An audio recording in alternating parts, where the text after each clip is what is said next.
So for this week's DIY, I thought I would keep going with the back to school DIYs. So let's get started.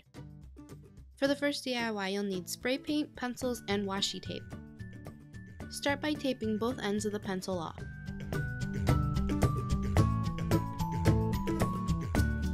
Make sure your area is covered and that you're in a well-ventilated area, and spray paint your pencils. Let them dry for about 20 minutes. When they're done drying, remove the tape.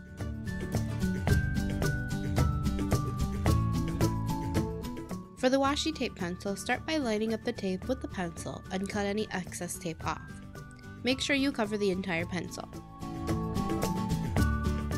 I also wouldn't recommend that you do this with duct tape because it would probably ruin a sharpener.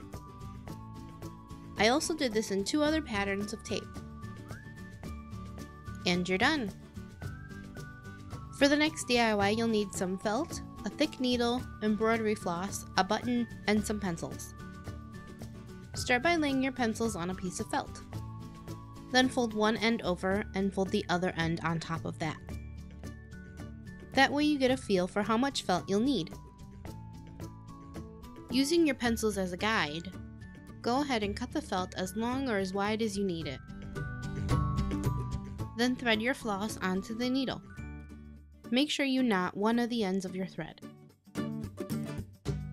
Start by threading your needle into the inside of the felt, that way the knot doesn't show. Then bring it back around to thread both pieces of felt together. Then start stitching the felt together. To get this type of stitch, all I did was go in one side and then right next to where I came out, I go back up the other side. Finish up your stitch, go through one side of the felt and under the last stitch that you made and pull through, but not all the way. Then put the needle through the loop that you made and pull tight. Then cut off the excess thread. Once you have both sides stitched up, now it's time to put the button on and thread through the back. Then slide the button down the thread. Once the button is there, thread through next to the hole that you came out of and pull tight. Then go back up through the felt and through the button, and then back down through the felt. Keep doing this until you get your desired strength. To finish off the knot, you can use the same method that I used before. Then cut off any excess thread. Now to make the buttonhole, flip the front flap back over and find the button. Then take a pair of scissors and cut a little slit in. Make it as big or as little as you need to. This next step is optional, but you can cut the corners off to make it look more like a clutch instead of a pencil case. After you cut the first piece off, take the piece that you cut off and use that as a guide for the other side, so they match.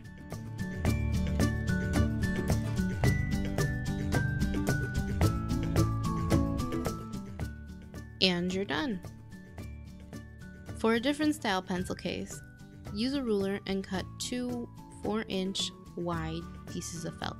I used a felt sheet and cut the whole length of the sheet. You can use the first piece that you cut as a guide to cut the second piece. Line up your pencils, just make sure that you leave enough space for stitching at the bottom. Then take your other piece of felt and lay it just across the top of the pencils, not covering them. That's how you want your pencil case to look. Remove the pencils and flip the felt pieces over, and cut the excess of the bottom off. Thread your needle and make your knot. Start the stitch the same way as before, going through one felt and then coming back through both. I kept the stitch pretty simple, going in one end, moving over a little bit, and then coming back up through both pieces of felt. Continue doing this stitch all the way around to secure the pieces of felt together. Once you get to a corner, go in one end and then turn the piece and go out the other way and continue stitching all the way around.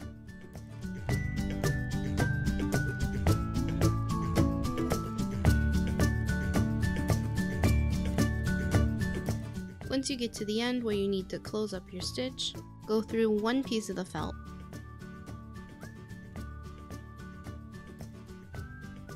then underneath the piece of the last stitch. Then make your loop, go in through it and pull.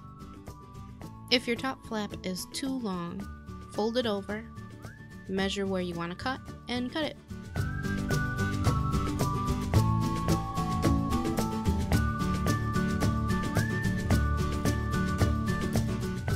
Then sew on your button, knot it, and cut off any excess thread. Make a cut where your slit should be for your button.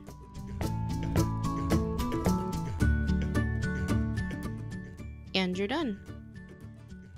For this last DIY, you'll need paper clips, a piece of felt, a hot glue gun, and some buttons, or whatever you want to put on them. When you glue, you want to make sure you glue on the top side and not where the clip is. Dab a little glue onto the felt and press in your paper clip. Then dab a little more glue and put your button on top. And you can make as many as you want. It's a pretty simple process to follow.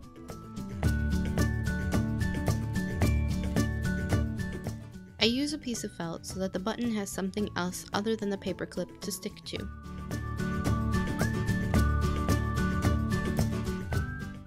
And you're done. Thanks so much for watching my newest video. If you liked it, let me know. And check back soon for just one more back to school DIY video. Also, don't forget to subscribe and follow me on Facebook and Instagram. See you again soon. Bye!